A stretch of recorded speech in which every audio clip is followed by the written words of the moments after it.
మీరు చేయరాని కార్యాలు చేస్తూ ఉంటే, దేవునికి అయిష్టమైన పనులు చేస్తుంటే, దేవుని పిల్లల సేవకుడిగా నేనంటాను, దైవజనుడిగా మేము కానీ, దేవుని పిల్లల దేవుడు కానీ ఎంత దుఃఖపడుతున్నాడు తెలుసా? కన్యక తన ఆభరణమును, పెండ్లి కుమార్తె తన వడ్డానమును మరిచిన నా ప్రజలు లెక్కలేనన్నిసార్లు నన్ను మరిచిపోయారని దేవుడు మాట్లాడతాడు. దేవుని పిల్లలారా, ఇదే అనుకూల సమయం, ఇదే రక్షణ దినం.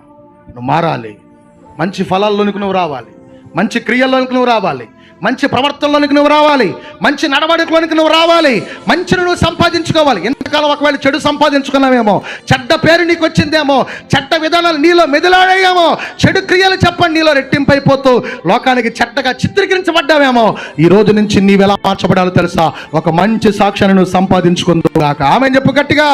పౌలది అంటాడు, మంచి పోరాటము నేను నా పరుగును కడముట్టించి. మంచి పోరాటం నువ్వు పోరాడు.